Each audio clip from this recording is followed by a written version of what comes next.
Contribution by Steve Guy, aka West Ham. Steve. He's the father and big brother I could have only wished for, and he's a man who could not be traded for all the tea in China.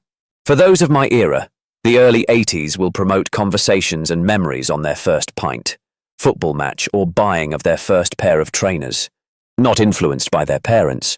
Mine was meeting up with Carlton, and with a man like him, the saying, "I am not led, I lead," doesn't even come close. Looking back and thinking about how long we've been around each other, the things we've gotten up to and into, I'm surprised we don't have more scars than we actually do. It has to have been since '87 that I was first in Carlton's company, and that alone makes me feel old, but going to football, West Ham, at a time and place, like most working class and the communities that we grew up in, was a home and refuge for me. It was also a time that you learned the value of what a friendship was, those that you could really count on, who you could walk and talk with, and that'd ultimately show people for who they really were, and it's since then, Carlton has never changed, in either who he is as a person, the strength, beliefs, or the character that he is. He is someone that has never judged me on the things I got up to going back over 4 decades, as it was a time in my life that I would indiscriminately and without any thought of repercussion take from those firms that had it, and if they didn't tie it down, it was mine. It was also at this time of my life that if I had a row with someone, no matter their standing or place, it was never asked what it was over or with, as Carlton never allowed people to be around him or his family, for too long anyway, that he wasn't willing to call out, and I never was.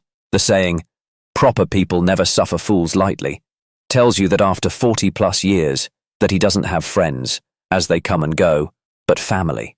My relationship has been one that has seen him for, as much as his strengths, as his weaknesses, and that's something I have trouble accepting. The hanger-ons. I feel he lets people take advantage of what has to be one of his many admirable qualities, and that's his willingness to help people. And he's helped a lot. They eventually take the piss, but their selfish and personal agenda only then says more about Carlton and what he is all about, and that's helping others before himself. If the truth is known, he's put a great deal of food on a lot of people's tables, and many of those same people that have short memories are the same people who will enjoy a free meal. But to further add insult, these cheap liberty takers don't even have the common courtesy to leave a tip, let alone a kickback to him. He's a man that will allow someone to live and survive from his efforts, more than their own. He has always helped those that say they're in trouble, simply, and as I've seen firsthand and more often than not, out of loyalty. I've seen him when he's been on top of the world, and when he's been at his most vulnerable. One of those times was when he lost his dad, and for a man that many will see as someone who is allegedly as a cold, ruthless and heartless gangster, then confide in me, says a lot about a person, as only a man will truly let his guard down when he has to. The bond and closeness that was lost after his dad passed greatly affected him, as it did me, as this was a relationship that I only wish I could have had with my own dad.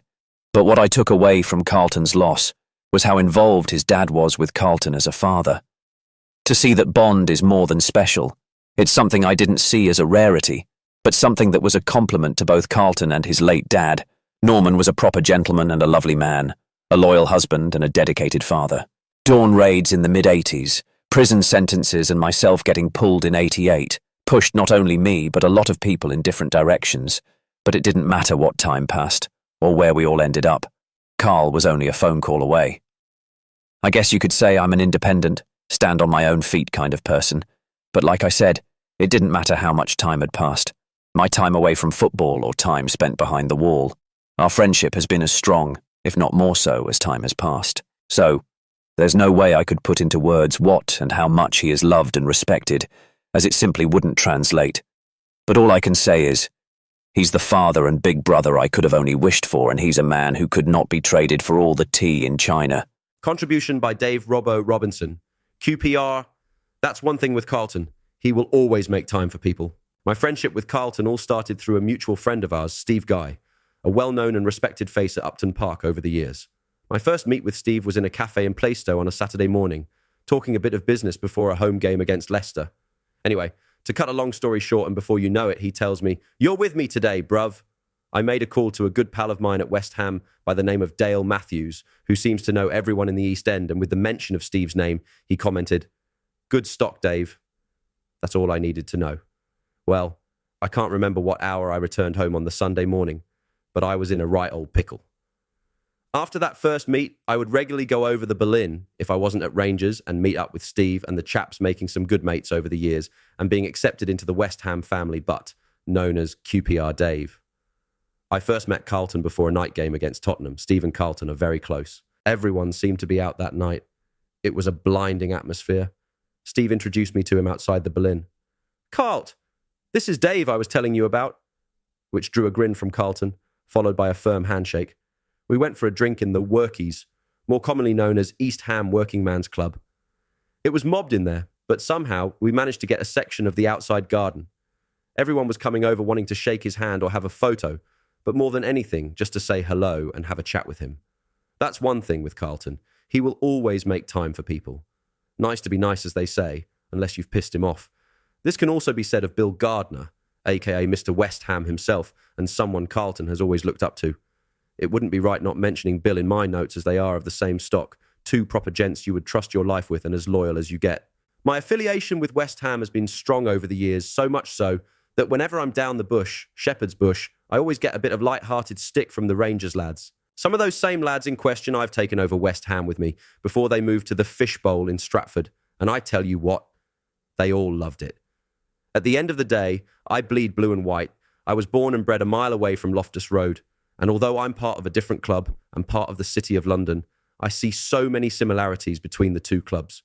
There's a mutual respect, as both have and identify with a working class background, no glory hunter fans, a tradition of maverick players and teams playing attractive football, as it was meant to be. Football has changed massively since the good old days of the 80s and 90s, and so with it the social element. For me, it's all about the meet with the lads before and after the game. If QPR actually win the game, well, that's a bonus, as we accept it's about the day and all those in it, as much as it's about the game itself. A big proportion of my mates, some of whom I class as family, have come from the football world, be it playing or watching on the terraces. Lads from all around the country and into Europe, like-minded people with the same core values, who identify with the traditions and values upheld by the greatest people in a land that gave the world the world's biggest and best of all sports. And that brings me back onto Carlton. I've had the pleasure of being in his company on many occasions over the past few years, along with his other half and my Mrs. Sophie. We love each other's company. From boat party cruises on the Thames, live chats he's hosted, his 60th birthday party in Essex, or visiting them both in Spain. Sometimes in life you just click with people, and it's like that with us. Don't get me wrong, he drives me fucking mad calling me going on about Inter Milan. He's Inter, I'm AC, and that's one thing we don't have in common. But in life, as you get older, your inner circle gets smaller but stronger, and Carlton is bang in the middle of that inner circle. My only regret is we never met years earlier. Having said that, I'm always here for him and his, as he is for me and mine. I'm grateful and honoured to know him and call him not only a friend, but a brother he knows. Contribution by Dave Walker.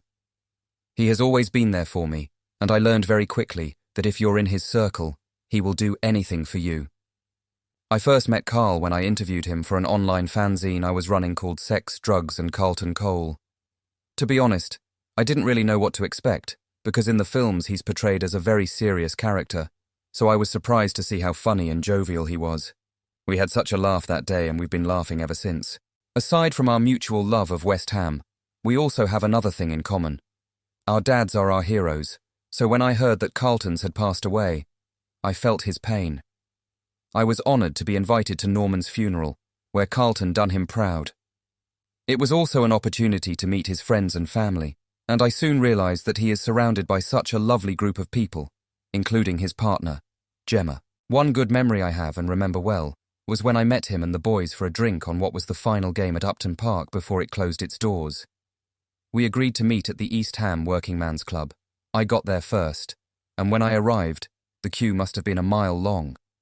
The governor came out and said, "Lads, you're looking at least a 2-hour wait to come in."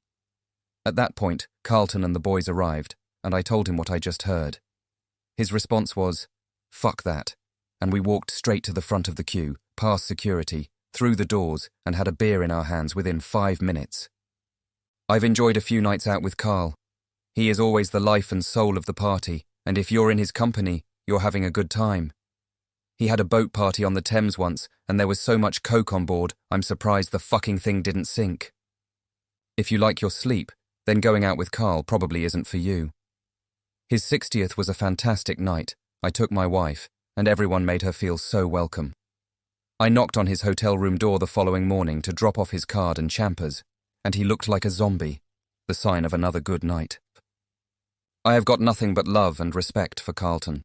He is a very selfless man who, despite his success in life, has always stayed very humble and down to earth. I see him as family now.